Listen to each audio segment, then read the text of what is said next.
ሰላም ለእናንተ ይሁን ተመልካቾቻችን፣ እንደምንከረማችሁ። ያው ምስክር ሳምንታዊ ቴሌቪዥን ዝግጅታችን ጀምሯል። አሁን በዚህ ዝግጅታችን እንግዲህ ላለፉት 4 ክፍሎች በዩቲዩብ ለምትከታተሉን፣ እንደዚሁም ደግሞ በኢቫንጀሊካል ቴሌቪዥን ባየር ላይ የምትከታተሉን ደግሞ ለሁለተኛ ሳምንት ለሶስተኛ ሳምንት ማለት ይቅርታ የአንድ ወንድማችንን ምስክርነት ወደ እናንተ ያደረስኩ ነበረ። ወንድማችን አለማየሁ ስንታየው ከሆላንድ ድረስ በመምጣት ምስክርነቱን እየሰጠን ይገኛል። እንግዲህ በሰጠው ምስክርነት በተለይ በመጨረሻው ክፍል ላይ በተናገራቸው ነገሮች አስተያየታችሁን ሰጣችሁናል፣ ሁላችሁንም እናመሰግናለን። በተለይ አንድ ሰው አስተያየት የሰጠንን እሱን ማንሳት ፈልጋለሁ። በኤርትራ ጉዳይ በዛ ነበርኩ ብሎ የነበረውን ሐሳብ የጠየቀው ጥያቄ ስላለ ጥያቄውን ለሚመለከተው አካል አቀርባለሁ። ሌሎቻችሁም ጥያቄ ካላችሁ እንደዚህ ብትልኩልን በሚቀጥሉት ክፍሎች እንደዚሁ እያስተናገድን እንሄዳለን። ስለዚህ ማንኛውም ነገር ምላሽ ያገኛል ማለት ነው። ለማንኛውም ቀጠሮን ጠብቆ በመካከላችን ይገኛል ወንድማችን አለማየሁ ስንታየው። እንደገና ወደ ስቱዲያችን እንኳን በሰላም መጣ። እንኳን በደህና ቆያችሁልኝ። እንግዲህ ምስክርነትን በአየር ላይ ከወጣ በኋላ ሰዎች አግኝተዋል ብዬ አስባለሁና ምን አዲስ ነገር አለ ባንተ በኩል ወይስ ከኔ ልጀምር? በእኔ በኩል አዲስ ነገር የለም። አዎ ካንተ ኦኬ እሺ። ያው ምንድነው የኤርትራውን ጉዳይ በተለይ የኤርትራ የነጻነት ቀን ላይ ሪፈረንደም ሲደረግ እዛ ነበርኩ የሚለውን ሐሳብ ነው አንዳንዶች የተቹትና ምንድነው ባርነትና ነጻነት የሚል የለም እንደዛ የሚል ለምንድነው ውሸት የሚነገረው የሚላል። አይ እንግዲህ ይሄ በሚሊዮን ሰዎች ፊት የተደረገ ነገር ስለሆነ እውነትም ከሆነ እንግዲህ እርሱ ብቻ ሳይሆን ሌሎችም ያረጋግጡታል የሚል ነው። አንተ ያየኸው ምን ይመስላል? ይሄንን ምላሽ ሰጠንበት ምናልፍ ጥሩ ነው ብዬ ነው። የጠየቀው አካል ትክክለኛ ነው። እኔ ግን ያየሁትን ነው የሰማሁትም አይደለም። የሰማሁት ብባል ከሰው ሰምቼ ነው፣ ሊሆን ይችላል ላይሆን ይችላል እላለሁ። ግን አንድ ሰው ከኢትዮጵያ ጋር ካሉ ባርነት ነው፣ ከኢትዮጵያ ነፃ ከወጡ ነፃነት ነው የሚል ነው እነሱ ያወሰዱትና ጴጥሮስ ጋሊ የተባበሩት መንግስታት ዋና ጸሐፊ የነበሩ የኢጅፕት ዜጋ ይመስሉኛል። አዎ ግብጻዊ ናቸው። አዎ እና በዛን ጊዜ በየቦታው በየወረዳው ልክ አሁን እኛ ሀገር ምርጫ እንደምናካሄደው በየክፍለ ከተማው በየቦታው እንደምንለው በየቦታው የነበረው ያ ነው የምለው። ዋናው ነገር እንገንጠል ነው።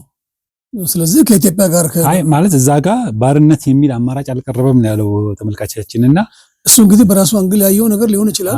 ግን ሌላ ሰው መልስ ሰጥቷል እዛ ላይ እኔም ነበርኩኝ ብሎ አንድ ሰው ደግሞ መልስ ሰጥቷል። ለማንኛውም ይሄ ነገር ውሸት ቢሆን እኛ ውሸት አናስተላልፍም። ደግሞ በነገራችን ላይ ከፖለቲካ ጋርም ግንኙነት የለንም። እኛ መንፈሳዊ አገልግሎት ነው የምናገለግለው። ያው ታሪክ ሲነሳ በዛ በታሪክ አጋጣሚ የተነሱ ሀሳቦችን እናነሳለን እንጂ ፖለቲካ ውስጥ ገብተን እንደዚህ ትክክል ነው አይደለም አይመለከተንም። እሱ እኛ የወንጌል ሰዎች ነን። የሰማያዊ መንግስት ፖለቲካ የምንናገር ከሆነ የሰማይ የክርስቶስ መንግስት ፖለቲካ ነው። ስለዚህ ወንጌል ማለት ነው። ነገሩ ታሪክ ያነሳዋል። እኔ የረገጥኩባቸውን ቦታዎችን ለመጥቀስ ያክል ነው እንጂ ለሌላ አሁኑ ለማድረገው እንቅስቃሴ ጠቃሚ ነው ብዬ አይደለም። ግን ትውልድ ማወቅ የሚገባው ምንድነው ይሄ ኤርትራ ላይ ሪፈረንደም ተደርጓል። ከኢትዮጵያ ጋር እንቀጥላለን ወይስ እንገነጠላለን የሚለው ነው። እዛ ላይ ባርነት ወይም ነጻነት ነው የተባለውና የተወራው የተጻፈውም ያ ነው። በወቅቱ ያየሁትን ነው። ከዛ ውጭ ግን ካለ ግን አላውቀውም። እኛ ደግሞ ያንን አሁን ምን ፖይንት አድርገን የምንከራከረው ጉዳይም አይደለም። ስለዚህ ይሄን ለታሪክ እንተው። ያው እዛው እንግዲህ በርስ እንጠይቅ። ለማንኛውም ያየውን የተመስክራልና ወደ ታሪካችን እንመለስና ወደ ባለፈው ስትነግረን እንግዲህ ከዚህ ከነጻነት በኋላ ወይም ደግሞ በአውሮፓ ከነበረ ቆይታ በኋላ ከኤምባሲ ወጣ። ከዛ የራስን ህይወት ጀመርክና ከዚህ ጀምሮ ያለውን በህዳሴ ግድብም የተነሳብን ውዝግብ ልትነግረን እያልክ ነው ያቆምነውና ከዛ ጀምሮ ያለውን አው መነሻ ሐሳቦች አሉ። እንግዲህ ባለፈው ጠቀስ ብዬ እንዳለፍኩት በዚህ ህዳሴ ግድብ መመስረቱ ጉዳይ በኢትዮጵያ ታሪክ ላይ ትልቁን ድርሻ የያዘ ነበረ። በተለያዩ ሚዲያዎች ላይ አንስቼዋለሁ ይሄን ነገር እና ምንድነው በወቅቱ አውሮፓ አንዱ አካል ነበረ። ከአውሮፓም ቤንሉክስ እነዛ ላይ ብዙ ኢትዮጵያውያን ብዙ ደግሞ በወቅቱ የነበረውን ፖለቲካ የማይደግፉ አካሎችም ያሉበት አካባቢ ነው። በተለይ እኔ ያለሁበት ኔዘርላንድ ቀዳሚ ሀገር ነች ለዚህ ለአንዳንድ ነገሮች ለማይመቹ ነገሮች። ስለዚህ ልማቱ ጉዳይ እዛ ሲመጣ ግንባር ቀደም በመሆን እኔ በወቅቱ የኢትዮጵያ ማህበር ሰብሳቢ ነበርኩ። የራስን ቢሮ ሰጥቼ ለተከታታይ ለ3-4 ዓመታት ስፖንሰር ነኝ። የስብሰባ አዳራሽን በነፃ በመስጠት እኔም ደግሞ ሰብሳቢ ሆኜ እዛ ውስጥ በማገለገል ይህንን ነው። ቢሮ የተከፈተው ለህብረተሰቡ ሲባል ነው የተከፈተው። የኤንጂኦ ስራ መስሪያ ቢሮ ነው።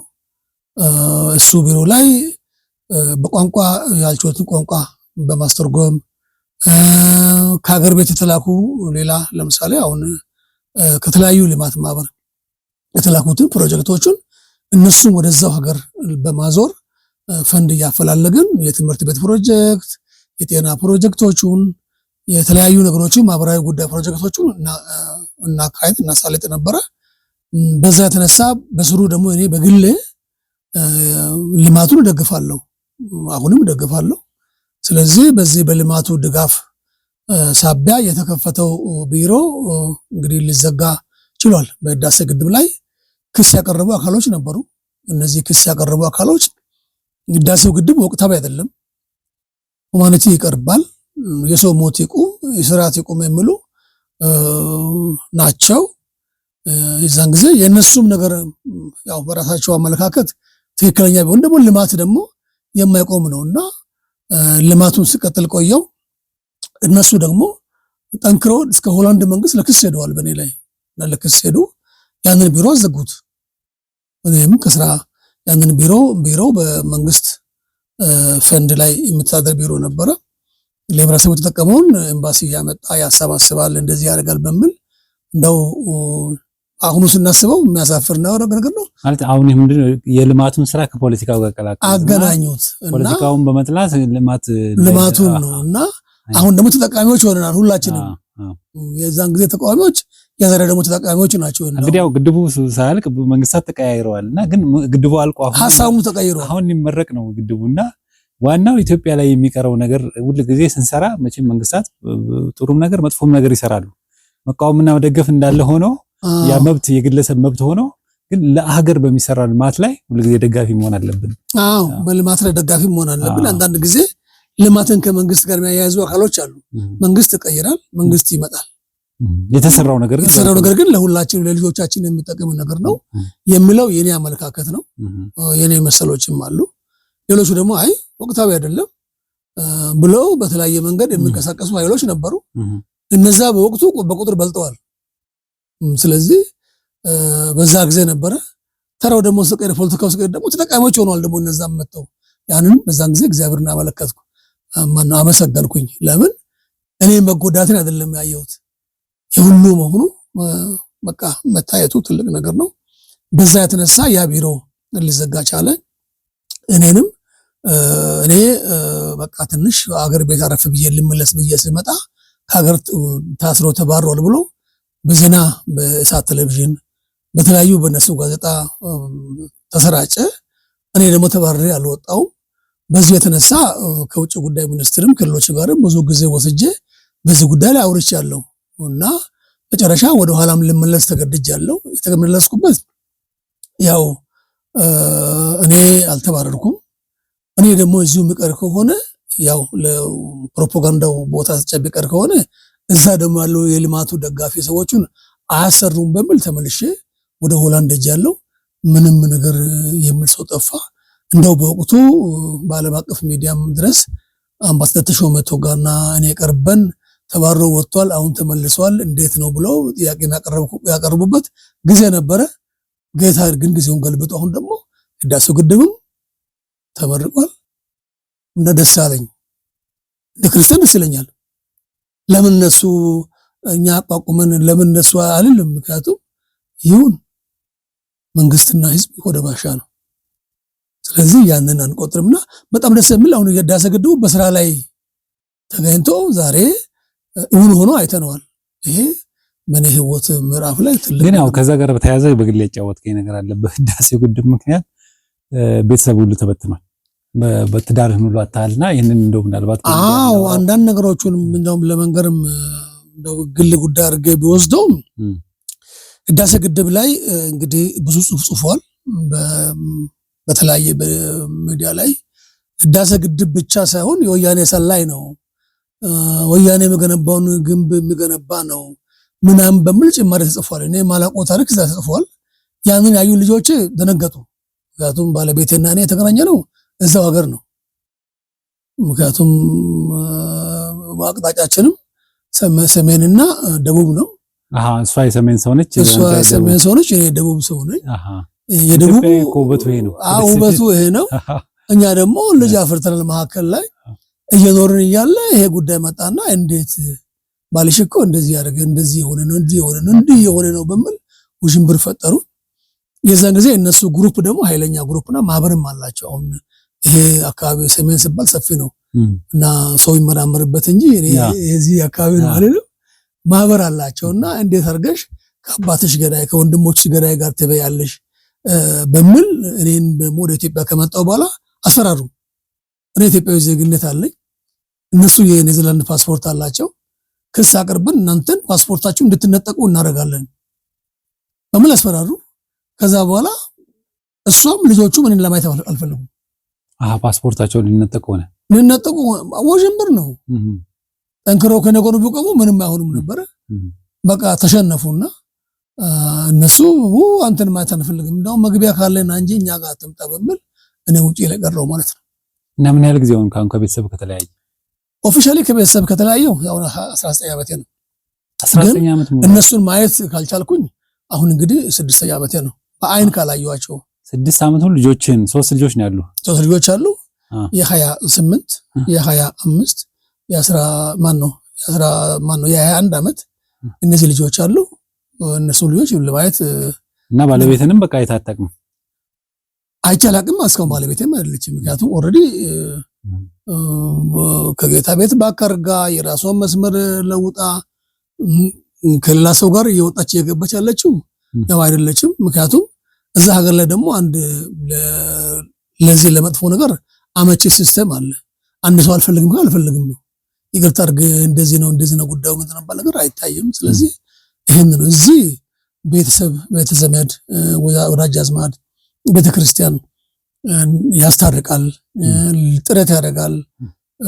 ነው እዛ ደግሞ ያ የለም። አንደኛ እሷም ገቢ አላት እኔም ገቢ አለው። ስለዚህ አሁን ሌላ ህይወት ጀምራለች ነው የምትለኝ? ሌላ ህይወት ራሷ ህይወት ቀጥላ ጀማምራለች። ልጆችም ደግሞ አድገዋል። አሁን ኦልሬዲ ልጆቼ 3ቱም ከሷ ወጥቷል። ማለት ትዳር ከባድ ነገር ነው በህይወት። በተለይ ደግሞ ልጆችንም አለማየት ማለት ባለቤት የራሱን ህይወት እንኳን ብትጀምር ልጆች ደግሞ ያንተ ናቸው፣ አባታቸው ነው። እነሱን አለማየት በስነ ልቦና ላይ የሚፈጥረው ከፍተኛ ትናለና መንፈሳዊ ህይወትስ አልተጎዳም ወይ? በዚህ ተጎድቷል። አንድ አባባል አለ። አንድ ዓለማዊ ሰው አልሞትኩም ብዬ አልዋሽም እንዳለው አልተጎዳውም ብዬ ልዋሽልህ አልችልም። ተጎድቷል፣ ጸልዬበታለሁ። አንደኛ መጥፎ ሀገር ውስጥ ነው ያለሁት ልጆችን ብዬ በህግ ግን አሁን ይሄ ብቻ ጉዳይ ነው ወይስ በአንተ በኩል እንደው ክፍተት አልነበረም ወይ? ማለት ምተዳደር የሚጎዳ ነገር አድርገህ እንደሆነ አሁን ብዙ ጊዜ እንግዲህ ስብሰባዎች አሉ። ከራሴ ግል ስራ አልፎ የዚህ ህዳሴ ግድቡ የማህበራት ጉዳዮች አሉ። ሰው ሆኖ ፍጹም የለም። ባጠፋም ባላጠፋም ይቅርታ ጠያቂ ሆነ ነኝ። ልጅ ናቸው። ያላጠፋ ሰው ይቅርታ ይጠይቅ የሚል እንትን የለም። ግን እንደው አሁን እኔን ማነሳው ለምንድነው ያው ምስክርም ስለሆነ ለብዙ ሰዎች ትምህርትም ይሆናል። ለአንተም ደግሞ እንደው በዚህ አጋጣሚ ስላለ ለምሳሌ ምክርም እንደው ሰው ሆኖ የማያጠፋ የለም። ትክክል። አንድ ቀን ኳስ ሜዳ ወስዳለሁ ብዬ አባት ኳስ ሜዳ ይወስዳል ልጆቹን ቅዳሜ ዕለት። እኔ ያድር አላጋጠመኝም። ቅዳሜ ስብሰባ ነው፣ የኤምባሲ ስብሰባ ነው፣ የማህበራት ስብሰባ ነው፣ የግል ጉዳይ ነው። ስለዚህ ትንሽ ያም ጋፕ ሊፈጥር ይችላል። የተለያየ ነገሮች ይኖራሉ። አላጠፋም ብዬ አልገምትም። ይሄን ያክል ደግሞ 7 እና 6 ዓመት አይን ለማየት በመጨረሻ አይናቸውን አየሁት እኔ በኮሮና ጊዜ ነው። ጭንብልና ሳኒታይዘር ይዤ እሱንም ሳይፈልጉት ፖሊስ 120 ሜትር መድረስ የለብህም ብሎኛል። ልጆቼ ግን በኮሮና ጊዜ እህል አጥተው ሳኒታይዘር አጥተው መሞት የለባቸውም። እኔ ደፍሬ ሄጃለሁ። ለምን በወቅቱ ከብራሰልስ እስከ ኔዘርላንድ መንዳት የምችለው እኔና ከኔ መሰል ሰዎች ናቸው። ልዩ ማለፊያ አለ። ሀገሪቱ ህዝብ አይንቀሳቀስም። ልዩ የመንገድ ማለፊያ ወረቀት ከሌለ በቀር መኪና አይንቀሳቀስም። ስለዚህ ያገኘሃቸው ያኔ በዛች ጉዳይ ሄጄ አገኝቼ በአይኔ አይቻለሁ። ሰላምታ የለም። ከዛ ወዲህ አይቻቸው አላውቅም። እነሱ ጋር ስናፍቆት ነገር የለም። እነሱ ጋር ናፍቆት ባይኖራቸው ነው አለ ነገሩ። እዛው ነው ተወልዶ ያደጉት። እዛው ተወልዶ አድጓል። የዛን ውሃ ጠጥተዋል። እንግዲህ እኔ አበሻ ውሃ ጠጥተዋል። ካልቸራቸውም ብዙ ወደ ፈረንጅ መሄድ ነው ማለት። ካልቸራቸው ወደ ፈረንጅ መሄድ ነው። አገራቸው ይሄ ነው፣ እነሱ አገራቸው ያ ነው ብሎ ነው የሚያምኑት። ሁለት ደግሞ የኛውን ደግሞ ሁኔታ ደግሞ ይሄ ነው እናንተ እንደዚህ ናችሁ በሚል ያው የኛው ተንኮል አለ። ያ ኦልሬዲ ተቀርጾባቸዋል በእነሱ ላይ። ስለዚህ እነሱ ያንን ማየት አልፈልጉም። ለምን እንደውም አንደኛ ልጅ እኮ ትምህርት ቤት መጥተው እኮ 250 ተማሪዎች ደስክ ገዛ ነው ለምነው ኢትዮጵያ መጥተው ስለዚህ ሀገር ኢትዮጵያንም ያውቃሉ ብለም ኢትዮጵያንም ያውቃሉ መጥተዋል። እነሱን ማምጥቼላቸው ሳይቻቸዋለሁ። ቀጥሎ ደግሞ መጥቶ ደስክ ትምህርት ቤትም ደስክ ገዝቶ ሰጥቶ ይሄ ልጅ ነው። በኋላ ፖለቲካ ሁኔታ ሲያገናዝብ እንደው መጨረሻ ላይ ያተለወጠ ይሄ ነው። ከተወሰነ ጊዜ በኋላ ተጨንቄ ነበረ፣ ጥረትም አድርጌ ነበረ፣ ላያቸውም ጥረት አድርጌ ነበረ። በኋላ ላይ ለምን አካባቢያችን ላይ ይመጣል የሚለው የእናትየው ሮሮ ተሰማ። የራስን ላይፍ ጀምሬያለሁ እዚህ አካባቢ እንዳትጠጋ የሚለው በፖሊስ ተነገረ። እንግዲህ አንድ ሰው ላይፍን ጀምሬያለሁ። ስለዚህ ክስ ተመስርቶብህ ቤተሰብ እንዳይደርስብኝ ብላ ከሰሰች ማለት ነው? አዎ የራስን ላይፍ መስርቻለሁ። ሌላ አገባ? አዎ እሷ የራስን ላይፍ እሷ ነች እንደዛ የምትለው? አዎ የራስን ላይፍ መስርቻለሁ። ላይፍ አለኝና ላይፌን አትረብሽብኝ። አንድ ሰው ካለ ግድ ያን ሰው ቤት ጭራ አታደርገውም። አንተ ግን ሌላ ትዳር ውስጥ አልገባም? እኔ አልገባውም። ነገር ግን ምንድነው የመጀመሪያ እሷ የራሴ ላይፍ አለኝ ላይፌን አትረብሽብኝ የሚለውን ሐሳብ በወቅቱ ስትነግረኝ ሄዳ ደግሞ ለፖሊስ እየመጣ ነው ለሞቴ ፈሪች ያለው ካለች እኔ እዛ አካባቢ መሄድ የለብኝም 120 ሜትር ወክም እዛ አካባቢ ማድረግ የለብኝም ምን ደረሰኝ። እንደው ያው ብዙ ነገሮች የግል ጉዳዮች ናቸው እንተዋቸውና እንደው በዚህ አጋጣሚ እንደ ክርስቲያን እንደ አገልጋይም ይሄን ነገር እንደው ብለህ የምትመክረው ለባለ ትዳሮች የምትመክረው ነገር ካለ ምክር ምስማስ? ወል አንድ ነገር አለ። አሁን እኔ ትዳር ክብር ነው። ትዳር ክብር ነው። ክብሩም ኢትዮጵያ ውስጥ አለ፣ ውጭ ዓለም ነው። ውጭ ዓለም ደግሞ ያሉ ሰዎች እንግዲህ ብዙውን ጊዜ ውጭስ ትዳር ክብር አይደለም። ውጭ ሁኔታዎቹ በጣም ከባድ ናቸው። እኔ ይሄ ነው ብዬ ነገርም አልጨርስም። ለምን ለምሳሌ ምን ነገርንስ ያለውን ምክንያቱም እሱ ከሱ ጋርም ስለሚያያዝ ማለት ነው። አዎ አሁን ውጭ ላይ ሲስተሞች አሉ። እዚህ ባልና ሚስት ካሉ አንድ ላይ የሚኖሩ ናቸው። እዛ ደግሞ ባልና ሚስት ደግሞ ሁለቱም አንዱ የራሱ አድራሻ ይዞ አንዱ የራሱን ቤት ይዞ የሚኖር ነው። ዊኬንድ የሚገናኙ ናቸው። ባልና ሚስት ተብሎ እንጂ አንድ ቤት ውስጥ በአንድ ጣራ ስር አይኖሩም። አይኖሩም አሉ። የራሱ አድሚኒስትሬሽን ለብቻ ይዘው የራሱ አድሚኒስትሬሽን ለብቻ ይዛ አንድ ላይ የሚኖሩም ሰዎች አሉ። ሳይጋቡም በጓደኝነት ተገናኝተው ልጅ ወልዶ አርጅተው ያሉ ሰዎች አሉ። ስለዚህ አሁን በዚህ ጉዳይ ላይ የእነሱም ገበና ብዙ መውጣቱ ለኔ ጥሩ ለማወቅ እንዲጠቅም ምክንያቱም ነገም ደግሞ እኛ ጋር ሊመጣ ይችላልና አይመጣም። ቀድሞ መጠንቀቅ ጥሩ ነው። አዎ እና እዚህ ሚስት ለማግባት የማን ልጅ ነች ወደዛ ወደኛ ገጠር ወላይታ ብትሄድ ጎሳ ዘር ጠይቆ ምናምን ማን አላቸው ትልቅ ሰው ቢጣላ የሚያስታርቅ ለአደባባይ ምናምን ብሎን ነው የምንጋባው። ያ ደግሞ ስንጣላ ደግሞ ለማስታረቅ ነው። ውጪ ደግሞ ስንገናኝ በስደት ዓለም እሷም በፊኗ እኔም በፊኗ የመጣው ነው ተገናኘን እዛ ጋር። እዚህ ቤተሰብ ለቤተሰብ አንተዋወቅም። ስለዚህ ቤተሰብም ደግሞ እኔ ስለማያውቅ ቤተሰቦቼንም ስለማያውቅ ሊዳኝም አልችልም። እዚህ ተለያይ ነው። ስለዚህ እዛ ደግሞ ሳርቅ የመጣ ወይም ቤተክርስቲያን በነገራችን ላይ ቤተክርስቲያን አለ አይደል? እዛ የምታመልክበት ቤተክርስቲያን ነበረ በወቅቱ። አንዳንድ ሰዎች ሞክሮ ነበረ። በቃ ለፖሊስ አመለክታለሁ እንዳትሞክሩብኝ ነው። የራስን ህይወት ጀምራለሁ የሚለው አልሰርኩ። በጣም ቀጥልልሽ ታሪክ እና ምንድነው ነገሩ? ወደ እንትኑ ስመለስ እዚህ ህዳሴ ግድቡ ላይ በተጫኑ ጫና መሰረት ያ ቢሮም ሲዘጋ ወደዚህ ሀገር ተመልሼ መጣው። እዚህ ሀገር ተመልሼ ከመጣሁ በኋላ እንግዲህ ከብዙ ሰዎች ጋር መገናኘት እድሉ እንትን ሆነ። ከዲያስፖራ ቢሮ እዚህ ውጭ ጉዳይ ሚኒስትር ባለሳሳት አምባሳደር ደዋ ነው ባል የዲያስፖራ ቢሮ ኃላፊ ነበረ።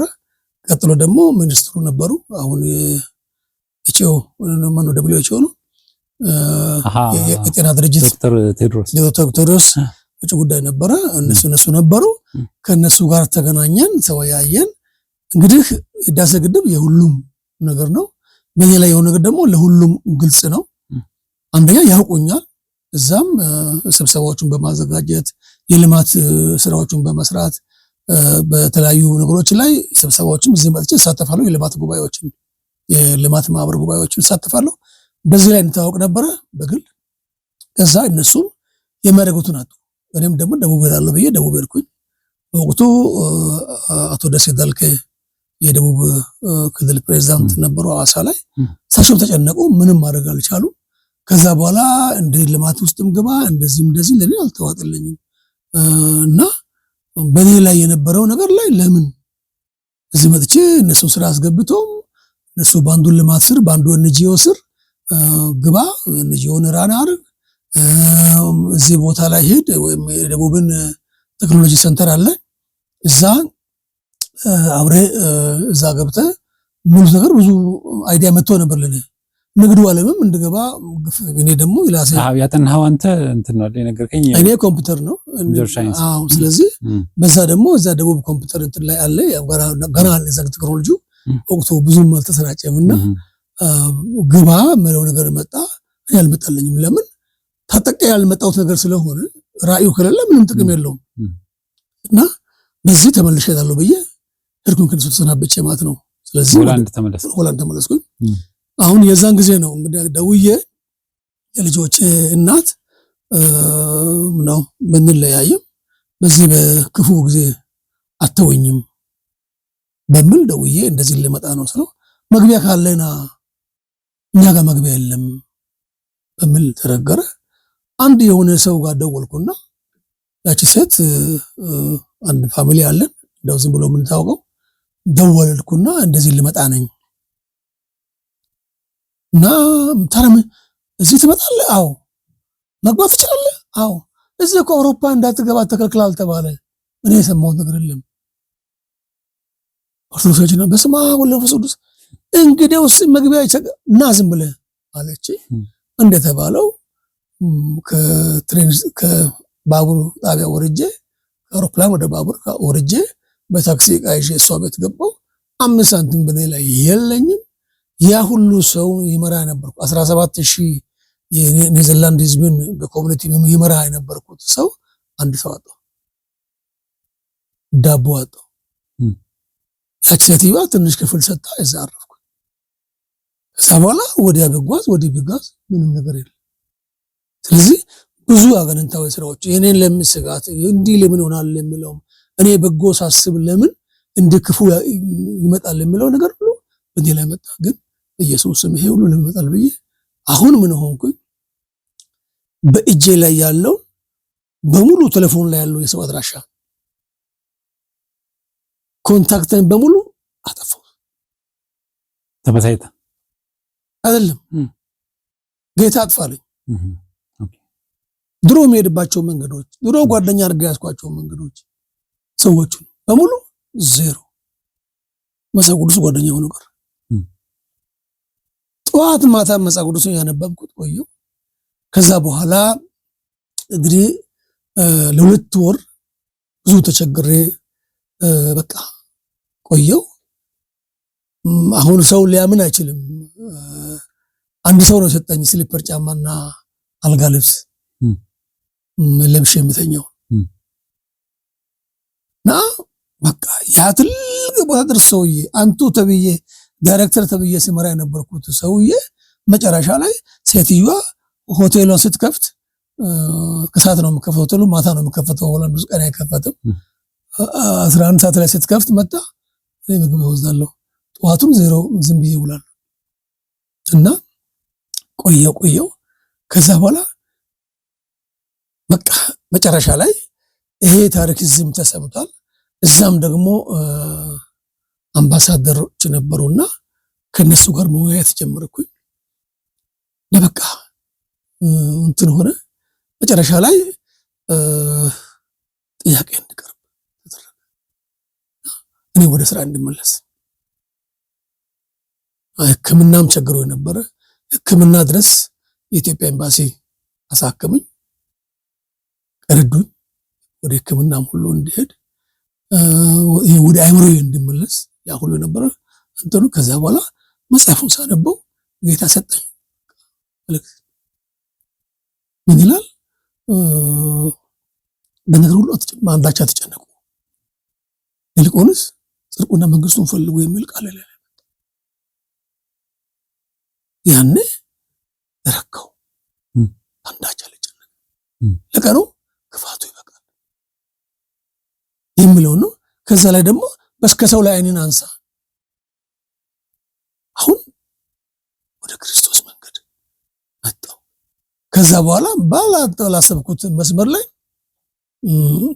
በወቅቱ የነበረው አምባሳደር ተሾመ ነበርና ተጻጻፈ። በራሱ መንገድ ደብዳቤ ከውጭ ጉዳይ ሚኒስትር እንዲመጣ አደረገ። ልብስን አዘጋጅተ ኢትዮጵያ ኤምባሲ ሄደ ሪፖርት አድርግ የሚለው። አሁን በምን ነው የሚሄደው ስል ነገ ጠዋት መኪና በራፊ ይመጣል ተባለ። ሾፌር ሲዲ ሚል መኪና ይዞ በራፊ ላይ መጣ። እዛው ብራሰል 10 ምናምን ከረባትና ልብስ ያለኝን ሱፍ ልብስ ያለኝን አዘጋጅቼ መኪና ውስጥ ሞልቼ በተዘጋጀልኝ ቤት ገባሁ። እግዚአብሔር ዳግም ይሰራል። አሜን። ስለዚህ ይህንን በቃ አየሁት። ከዛ በኋላ ያለኝ ስራው ላይም ቁጭ ብዬ ያለኝ ነገር ሁሉ ምንድነው? ክርስቶስ መንገድ ነው። አሜን። እንግዲህ አሁን ወደ ኤምባሲ ገባ ማለት ነው። አዎ እግዚአብሔር ወደ ክብር መለሰ። ለማንኛውም የእረፍት ሰዓታችን ደርሷል። እረፍት አድርገን ደግሞ የሚቀርቡን ታሪክ ተነግረናል። ተመልካቾቻችን የተከታተላችሁ የምትገኙት ያው ምስክር ሳምንታዊ ቴሌቪዥን ዝግጅታችን ነው። በኢቫንጀሊካል ቴሌቪዥን በአየር ላይ የምትከታተሉን፣ እንደዚሁም በሲኤምኤን ቲቪ የዩቲዩብ አድራሻ ደግሞ በምትከታተሉን በመላው ዓለም የምትገኙ ኢትዮጵያውያንና ኤርትራውያን መርጣችሁ ስለምትከታተሉ በጣም እናመሰግናለን። ከእረፍት ስንመለስ ደግሞ መልሰን እንገናኛለን። ባላችሁበት